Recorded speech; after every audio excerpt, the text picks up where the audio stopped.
Hey everybody, and welcome to the 5 Bytes podcast. I'm your host, Rory Monahan. Coming up on this week's episode, the first price increase has been announced for Microsoft 365 in many years. Also, recent MFA outages raise concerns about the dependence on the technology. And a recent study suggests that AI could turn out to be a major job creator. For this and more, keep listening to this episode of the podcast, which of course, as always, is brought to you by my sponsors. And that includes Numecent, the inventors of the first and only cloud-native container management platform for Windows desktops. And also brought to you by Master Packager, who make an application packaging software that helps you build packages that end users love, enterprises want, and the Windows OS needs. If you enjoy the show each week, you have these awesome sponsors to thank. And now for some news. Microsoft has fixed a known issue that caused Microsoft 365 applications and Classic Outlook to crash on Windows Server 2016 and 2019 systems. Reports suggested that Office applications were crashing about 15 seconds after being launched. According to bleepycomputer.com, the root cause is a recent Office update which integrated the React Native framework to support certain 365 apps features, while the impact was limited to Microsoft 365 users who updated their Classic Outlook and Microsoft 365 apps to version 2412, which was build 18324.20168. The fix for the issues started rolling out late last week, so odds are by the time you're hearing this, you have already received a fix.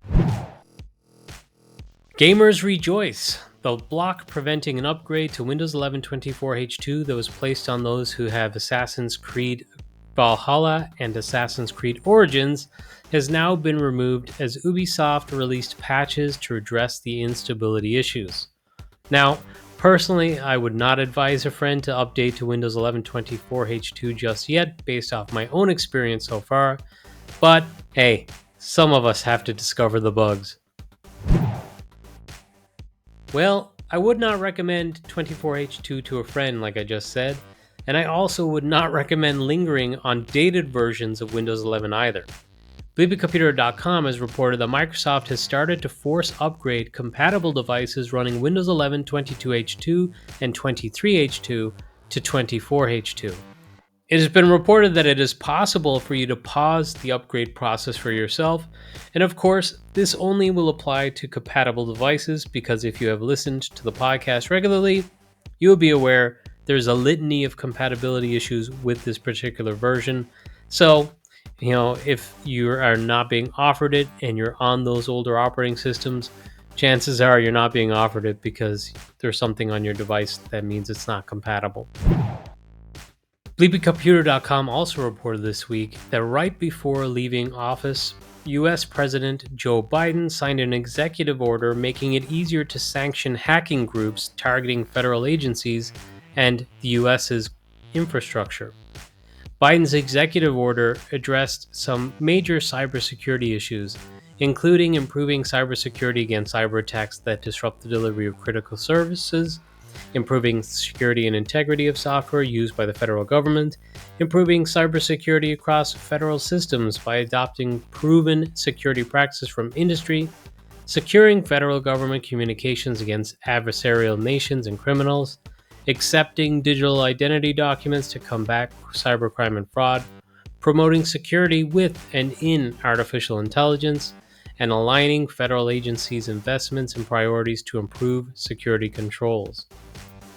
And Biden's Deputy National Security Advisor for Cyber and Emerging Technology, Ann Neuberger, told reporters of the record that, quote, "The goal is to make it costly and harder for China, Russia, Iran, and ransomware criminals to hack and to also signal that America means business when it comes to protecting our citizens," end quote. And I included this story this week because just last week I covered a report in the UK where they were making some movements to have some requirements for their own critical infrastructure like hospitals to not be allowed or permitted to pay ransoms. And they also put a requirement on them to report cyber attacks. So it's interesting, in the space of a couple of weeks, it looks like Both the UK and US are moving to galvanize security protocols when it comes to cybercrime. TechSpot.com had an article about a serious UEFI secure boot flaw, CVE 2024 7344, that I believe I covered on the podcast in the past, that left Windows 11 vulnerable to malware attacks for many months, and the fact that this has finally been patched by Microsoft in the recent round of updates. The vulnerability allowed attackers to bypass Windows 11 security defenses by exploiting how certain third-party firmware utilities handled secure UEFI boot processes. Several vendors had been using a signed firmware component insecurely for quite some time, which could have let attackers run unsigned binaries. But Microsoft moved to revoke the digital certificates for those affected firmware versions from those vendors and issued updates to address the issue. There's no evidence that hackers exploited this vulnerability in real-world attacks, but customers are strongly advised to apply the latest updates immediately to be protected. WindowsCentral.com reported that Microsoft 365 subscription costs are going up for the first time in 12 years. Microsoft is reportedly increasing the price of its Microsoft 365 personal and home subscriptions by $3 per month. The new prices will be $9.99 per month, that's in dollars, for personal, and $12.99 a month for home. Now, while they're doing this, they're also introducing Copilot. So Copilot is now included in both the personal and home subscriptions. So features for those subscriptions will now include the ability to use Copilot to do things like draft and chat modes in Word, presentation creation in PowerPoint, email summarization in Outlook, and so forth. Subscribers will receive a monthly allotment of AI credits for Copilot usage, so there is going to be a ceiling in terms of use. Unlimited access without that ceiling requires a Copilot Pro subscription, which would cost an additional $20 per month. And in that same vein, and in pretty quick succession, Google has moved to integrate its AI features from Gemini into the Google Workspace, and it's now included at no extra cost, which eliminates the previous $20 per user per month fee for the Gemini business plan. Now, despite these being, quote-unquote free AI features, Google is also raising the subscription price for all Workspace plans by approximately $2 per month per user, with the base price increasing from $12 a month to $14 a month. And kind of similar to Copilot, with these AI capabilities, you'll be able to do things like get email summaries in Gmail, generate designs for spreadsheets and videos, automated note taker for meetings, and so forth. So it's certainly interesting timing for essentially both Microsoft and Google to make this similar move with their respective productivity suites and AI integration and increasing subscription prices. And I saw some negative reaction on social media from at least a Google customer stating that they don't even really want the AI features because they don't want Gemini possibly sifting through their Google mailbox and using that to train its service. And yet he's going to have to pay extra for that privilege. Say hello to our new AI overlords, I guess. The Register reported that last week, Microsoft's multi-factor authentication for Azure and Microsoft 365 was offline for 4 hours for European subscribers. A status update the previous Monday, so I think I'm probably getting this episode out on Tuesday this week, a little bit earlier than usual. So not last Monday, but the Monday before by the time you're listening to this. But in a status update on that Monday, it said, quote, user impact. Users may be unable to access some Microsoft 365 and Azure apps when authenticating with MFA. We're reviewing service diagnostic data to help us determine the full scope of impact and which exact services are affected, end quote. Now, obviously, being unable to access services like your Microsoft 365 apps or even some of the Azure services that are showing up because they're not actually having an issue, but you're not able to access them because it's reliant on you passing MFA that is affected, is very frustrating, right? Because essentially you have a complete outage because your entryway to get to the other services is completely borked. And I didn't want to cover the nitty gritty of an article, but I saw an article opining on MFA and the fact that if you rely so heavily on it, it has the potential to be a single point of failure that completely screw over your operations when it goes down.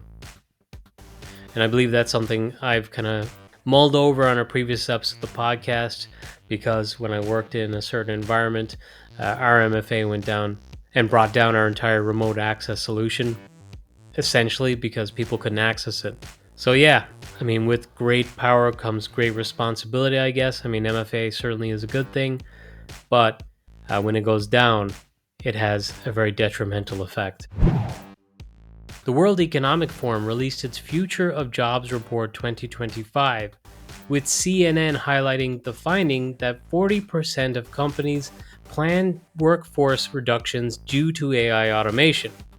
But the report's broader analysis paints a more nuanced picture, suggesting that they find that AI could create 170 million new jobs globally while eliminating 92 million positions, resulting in a net increase of actually 78 million jobs by 2030. In the report, it states, quote, half of employers plan to reorient their business in response to AI.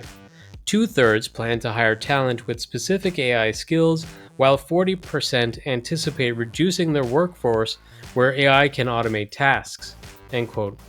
The survey collected data from 1,000 companies that employ 14 million workers globally. Now, honestly, 1,000 companies, pretty small sample size if you ask me. But the Economic Forum conducts its employment analysis every 2 years to help policymakers, business leaders, and workers make decisions about hiring trends. So I guess it is seen as a pretty credible source by many industries. The new report points to specific skills that will dominate hiring by 2030, and companies ranked AI and big data expertise, networks, and cybersecurity and technological literacy as the 3 most in-demand skill sets. I mean, technological literacy is pretty broad, but whatever. The report also identified specific job categories facing decline. That included postal service clerks, executive secretaries, and payroll staff, with changes driven by factors including but not limited to AI adoption. And for the first time, graphic designers and legal secretaries appear among the fastest declining positions. Which, yeah, I mean, for graphic designers, I'd imagine AI plays a big part in that. While it's not really great for images, in my opinion, it at least gives maybe a baseline that graphics designers could work with. So maybe fewer are required to create that first base, perhaps, so they can get by with fewer graphic designers on a team. What was really interesting is to see that this report was covered by many different outlets, like CNN, for example, but I saw others too. And it's just interesting how the article or the reports were interpreted. You know, some were saying like this is a doom and gloom thing, AI is taking your jobs. And then others were like, oh, well, you know, AI will take jobs kind of in the short term, but long term by 2030, it's actually going to be a massive jobs creator. So certainly it seems, you know, certain outlets want to go for maybe the shock and awe, and then other outlets are willing to cover not just the short term, but the kind of broad reporting too.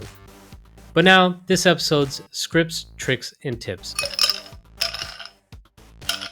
First up, I saw my buddy, the awesome Steve Greenberg, shared that the registration page for the next and final EUC Unplugged that will take place in Sedona in November will be going live this week. So be sure to sign up as soon as you can, because this is the last one and it's a truly unique event, and I am sure that people are going to start registering quickly and try to get in before all the spots are taken.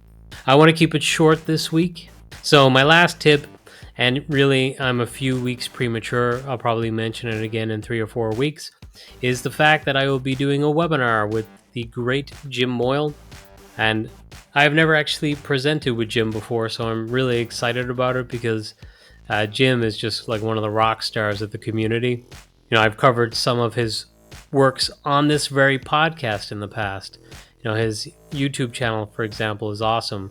I used it for some of my Azure image builder needs and more. So yeah, I guess 2 tips.